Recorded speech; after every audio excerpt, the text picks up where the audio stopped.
Roots. In mathematics, roots are elements characterized by three aspects: the root symbol, the root index, in this case 3, and the root argument, or radicand, which is the expression underlying the root sign. In this very description, the word underlying shows that there are two-dimensional graphic elements, since the index rests top left and the argument is under the sign of the root. In Braille, such expression is to be written in a linear mode, and this can prove cumbersome. However, we certainly need an opening and a closing which gather the expression under the root.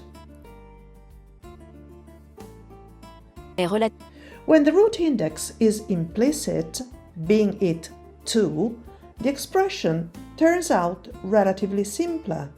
Qui sont plus simples en eux-mêmes. This is to explain why in Lambda we chose to introduce 3 different types of roots,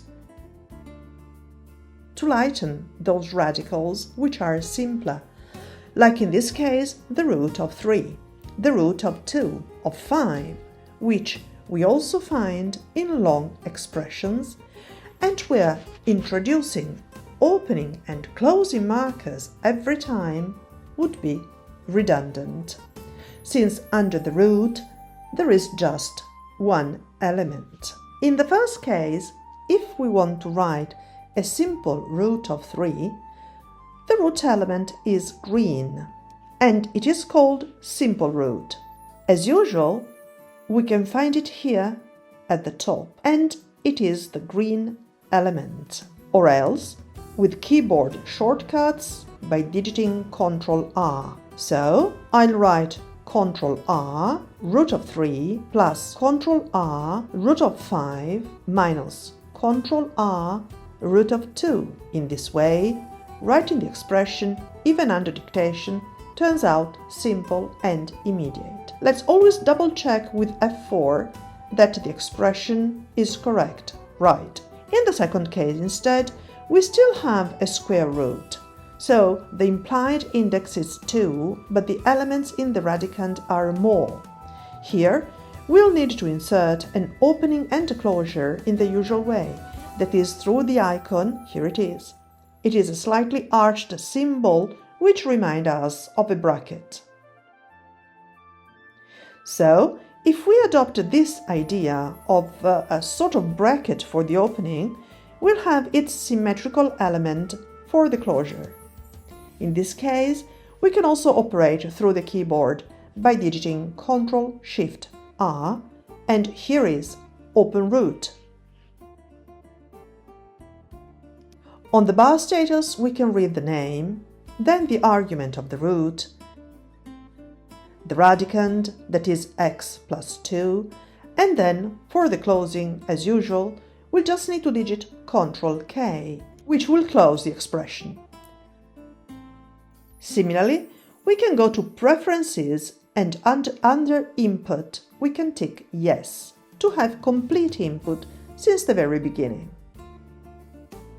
So that every time I digit Ctrl+Shift+R, we'll get the structure of the root with its open and close.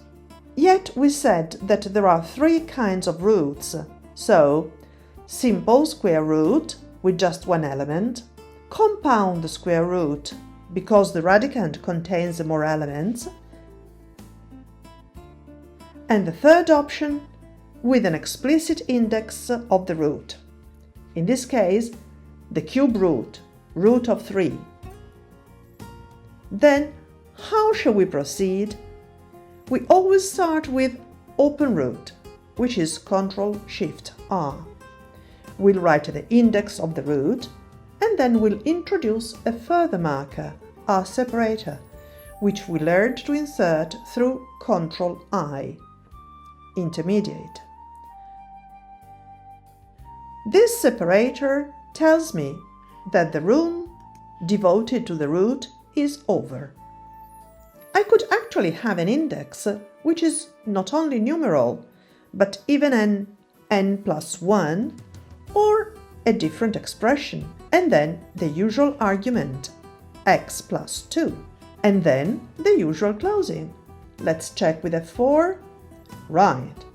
We talked about a longer root index, so we can have Ctrl-Shift-R, open root. Let's imagine an index of n plus 1, then the intermediate Ctrl-I, and finally the argument x minus 1. Through F4, we can then control the expression graphically.